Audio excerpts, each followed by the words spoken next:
Paige Williams. She is the founder and CEO of Delaware Sensory Museum. We have Brandon Cherry, Director of IDD Services at OneWell. We have Eric Williams, Founder and Executive Director of Project Elijah, Empowering Autism and Unique Abilities Mobile Assist. We have, I lost my space, Isabel Katz, and she is the Family Resource Coordinator at Elwyn. And then, of course, Laura McAnulty, Executive Director at Neurodiversity Employment Network of Philadelphia. So we don't have to do introductions because I gave such a fabulous introduction to each one of you. But we want to go into the first question, and that is, what does Build With Us means in your work? Is it on? You got yours? Oh, click it up. There we go. Yeah, okay. So, sorry about that. Hi, as Jamiel mentioned, my name is Laura McAnulty. I'm the Executive Director of Neurodiversity Employment Network. I'm also a neurodivergent individual, so I do have the tendency sometimes to have the shiny object mentality where my brain will take me on a little bit of a tangent, so bear with me if that happens. But with the question being, like, what does it mean to build for? Is that the first question, to build for us? Well, build with us. What does this mean in your work? In my work, to build with us? Yeah. Okay, sorry, I skipped. I think there was a build for us question before. Oh, yeah. I think the build with us question for NEN, we are a neurodiversity chamber of commerce. So from my organization very specifically, when you're thinking of building as a collective or building pipelines, you're looking at what each organization, what each individual's lived experience, what each employer's experience and what they bring to the table. Like, all of those things have value because they're unique. Right? Every neurodivergent experience is unique, and so when you're developing policies, procedures within a company, whether it's for onboarding, whether it's retaining your top talent, whether it's looking at leadership opportunities, there are uniquenesses. There's innovation to each of those experiences, and so it's important that that comes through for each organization. So building with us really means like taking each of those experiences. So I'll turn it over because I can keep babbling. Sure, good afternoon everyone. To me it means building from the inside out, taking our real life perspectives, being really transparent, and bring that realistic perspective to what it is which a mission serves. So just exploring that, I think what that resonates by the basics is passion. Passion to serve a population that you live with, so. Good afternoon, my name is Brandon from OneWell Healthcare. Jamiel also did not mention we graduated from the same high school, Central High School in Philadelphia. So 259 in the building. Shout out to Central. 259. Yes, 270. But building with us to me means keeping our clientele and their families included. Sometimes we make decisions from, the back end, and we're looking at the bottom line, we're looking at paperwork, we're looking at regulatory compliance, but we really need to keep them included and keep them a part of the conversation. It's critical, and it makes us better and stronger as well. So. Good afternoon, everyone. Thanks so much for having us. For me, Build With Us as a founder of a startup is quite literal for me, because as we are developing our project, which is building an immersive sensory play museum and community hub for caregivers and families, I have to often remind myself that I'm the mother of an autistic child. I am not autistic, and so I cannot build from my own lens. I have to constantly always seek out opportunities to put myself in the shoes of those that are, or allow their insight to lead us. And so one of the things that we've done through this project is seeking out those voices that represent from all aspects of the spectrum, from the individual, but then also from their caregivers as well, because they are the ones that can tell us best what needs to be in this space, and we don't want to build anything that ends up being more of a harm than it was a benefit. Yeah, if I could just add, as a social worker, that sort of background, you're always coming with the perspective of client autonomy, self-determination, and I think that really is what this is in a nutshell, is, making sure that the people that we are working with are the ones that are served best by all the programs and all the things that we implement. I'll just put in what that means to me. Recently, I had the opportunity to sit down with Governor Shapiro, and if anybody has taken that drive out there, it's not the best drive in the world. But what I did was I rode through the communities instead of taking an expressway. And the reason is because I need to understand how families are actually living. So I'm coming from Philadelphia, but I want to be in a position to represent families throughout the Commonwealth of Pennsylvania and quite frankly, all across the nation and the world. And sometimes I think we don't put ourselves in that atmosphere. We sometimes speak from the outside perspective, but when's the last time you actually sat with those individuals who are going through the struggles every day, whether they may be caregivers, parents, or even self-advocates? I have 3 friends that are autistic adults, and I love them to death. And it gives me a perspective to really talk for them and to really connect with other self-advocates that maybe aren't as a talkative or aren't in a position to advocate for themselves. So I think building with us means you stay in the trenches, as they say. You don't forget where you came from, or you don't forget about the people in which you're trying to represent. And I believe myself and everybody up here, we try to do that every single day in our work. I think what's interesting with that, Jamiel, if you don't mind my adding on, is that you separate the idea of intention and having a good intention to do something, and respect that and understand that, with the idea that you do sometimes need to hear that direct feedback on this is or is not working, or you may have intended this to do X, Y, and Z, but maybe it's not delivering in the way that you wanted to. And we see that with employers having a good intention with their hiring or inclusive hiring practices, or with their onboarding, like, oh, we do like these things, and isn't that great? And it's, yeah. Yes, but maybe there's some other elements that if you're listening internally to the members of your organization, they can really tell you, like, actually, this was hard for us, so we can make a pivot, or we can make a shift. So I think it's important also to not let that, your intention, prevent you from hearing feedback that you really need to hear. Yeah, and that kind of segues into our next question, is where do anybody here, and you can all answer, where do you see systems building for instead of with the community? Healthcare. Healthcare. And I work for a healthcare, so I can say that. But healthcare. Yeah, so in terms of building for, like I mentioned before, sometimes we're making these decisions behind a screen and we're not engaging in our communities, like Jamiel says.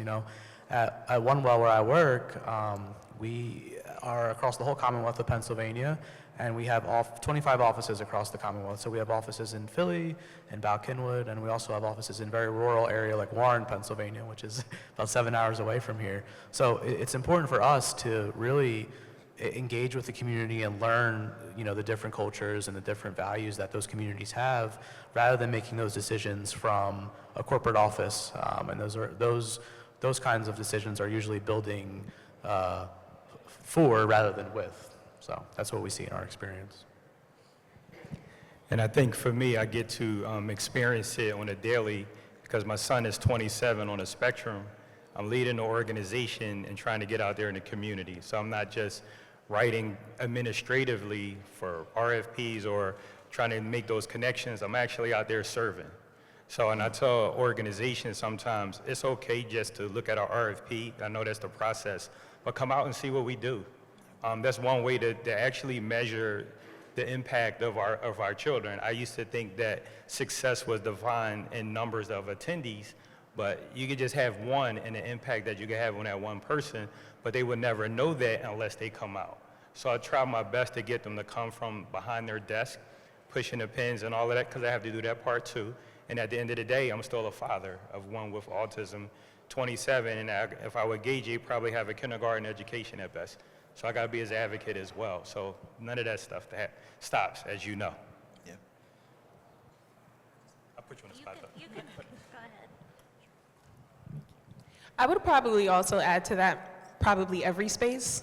For me, as a mother of a younger child, so he's 4, trying to find things for him to do in the community was one of our biggest struggles, whether that was taking him to libraries or places like Fun City and Sky Zone.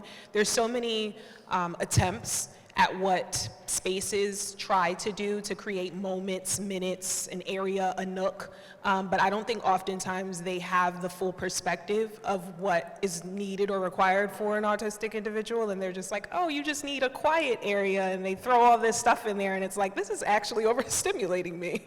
And so almost everywhere, I think, would benefit from having access to experts and or those that are actually autistic to lead the decision making when they're trying to implement things to support our community. Great answer. Go ahead. An example I've seen too in schools is, a lot of times professionals, again, having that interest to do good, are sometimes making assumptions about what a child needs.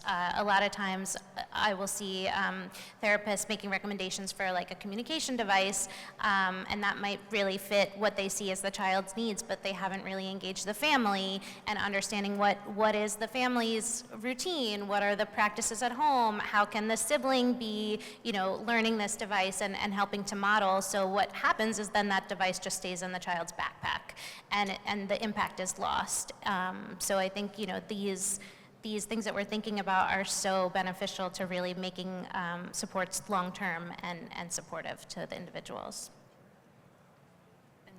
I think I'll go out of the box a little bit on this one. I was at a conference recently, and we were talking about AI, similar to we're here, Empathytech, we're seeing all of this amazing startups and different apps and different tools that are coming out, and it's wonderful. And one of the things that we talked about was how many of you have seen ads for how to write a good AI prompt? You could take a course, okay, and you've seen you can pay to take courses on this and all this stuff, and how to learn how to communicate directly and effectively with our artificial intelligence. And it got me thinking about how we're spending time building this skill to communicate with artificial intelligence. However, people aren't spending time figuring out how to communicate directly with the autistic community or the neurodivergent community. And it really kind of got me a little bit in this, there's now this whole industry, this whole building up of these conversations with artificial intelligence. And I think sometimes we get so excited by the novelty and the innovation, and we're gaining these new skills, but there's also this idea, it gives us, to me, an opportunity to reflect on what are the things that this buildup, this tech buildup is teaching us that we can reflect back into our own interactions and communications with individuals, with autistic individuals, with neurodivergent individuals. And so that's the idea of building.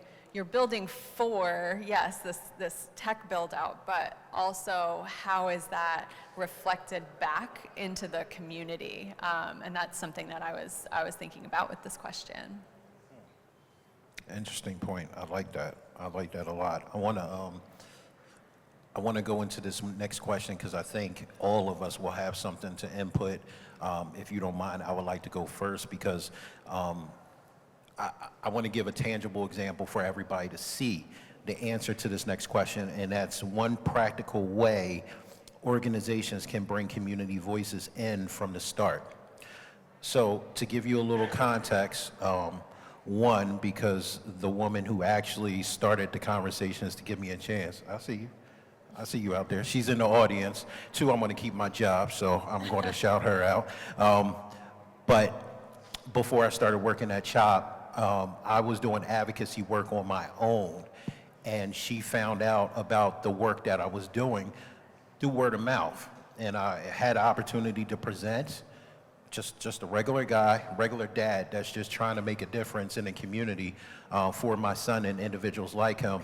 And she stepped to me and said, I think we have a position for you if you're interested. And I'm like, yeah, I'm interested. This is what I would love to do. And, you know, to give you a little bit of context, there were some guidelines that I needed to fulfill, and I didn't meet those criterias. And they removed those criterias because they knew that I can do the job. That's at work. So a lot of people look at me and my position and what I do, and they're like, oh, we need 15 of you. And I think healthcare organizations need to get parents, caregivers, self-advocates who are passionate about making a difference in the community and give them a try to sit at the table, give them a seat at the table to intermingle with researchers and scientists, to talk to organizations, to do presentations, things such. I think that's really where the work we need to do. But I just wanted to tell you guys, I'm a living example of what that question, what that answer to that question is. I definitely want to hear from everybody else. I can jump in there. I think one of the things about building with, like you're saying, empowering those caregivers to be leaders at the table. Our colleague who's not here today, Isabel Basketbill, she, along with one of her other parent advisors within Elwyn, has created a training called Ditch the Diapers, which is one of our most successful trainings that we offer to families. It's an info session all about potty training and supporting neurodiverse children and learning those skills. And I just think that is another great example of, you know, their expertise, their sharing. I mean, Isley will describe those sessions as potty training support groups because they're very emotional, and it's a very intimate experience. And I think the approach that she and her colleague Jen Fisher bring to that space is something that us as professionals could really never do. And so just sort of also learning as professionals to kind of give the floor to the people who are the experts in this space, and that really builds the trust and supports the community where it's at. So many of you are probably providers. We're very reliant on Sandata, HHA Exchange. We recently developed our own EVV system called Smart EVV. But the point of this is that we had meetings about it, we did an implementation and rollout, and a family member that has been with OneWell since the beginning for 4 or 5 years. They have a son with severe autism, 2-to-1 care. She called me and said, I'm very disappointed. You didn't include us in the process. We weren't in the, we didn't give our feedback. You just implemented this new system that now we're expecting this affects directly our son's life. So I took that feedback very seriously, and it's critical to include those that are not only providing the care, but their family members and community members as well to make those core decisions. So. To add to that, I would say also inviting the voices of those that feel far removed from the conversation into the conversation. So for us, one of the things that we found would help to move our mission forward was to find sectors that wanted to learn more, but they didn't necessarily know where to find that information. And so creating space for that through events and through opportunities for that conversation to be facilitated. And so for me, that helps us not just preach to the choir, right? Because we can talk to our community all day long till we're blue in the face about what we need and what we feel that we lack. But to your point that you shared earlier, it's really about us helping other people understand what those barriers look like and how can you be a support in this mission. And then beyond that, we've started to offer workshops for childcare educators for them to get a better understanding of, what they need to be looking for, signs that they need to be looking for, things that they could be doing in their childcare facilities to better support the children that they work with. And that's called our Basics of Autism or Beyond Autism workshop. And so again, just bringing in individuals that don't have a good understanding, helping them get a better understanding, and then also equipping those that want the supports and the trainings that they need. I love what you were saying so much. And I have so many thoughts on this topic, and I think I'm going to try to condense it down. My brain's not always good at that. But But my first thought in engaging with a community, right, is you have to know your purpose. Like, you have to know very, very clearly what it is that you're trying to do, or what the purpose of your organization is, and what your mission is, because we're all up here representing, you know, different organizations that have like common values, but we have different missions, right? So we go about how we do things differently, but we collaborate. Which I think is awesome. I think that's honestly really wonderful about Philly. Like, the Philly community is just so supportive of each other. And so if you're engaging with a community, know what it is that your purpose is. Like, what am I trying to do with my organization? What am I trying to do with an event or with a training? And then how am I soliciting information from people to get the feedback that I need to, you know, develop content, or to develop a plan, or to bring people together? You know, we're a networking group. What's important is that people are making the connections that they need, and so I need to get feedback. And the other piece that you talked about with our community, sometimes we are in an echo chamber, we talk to each other.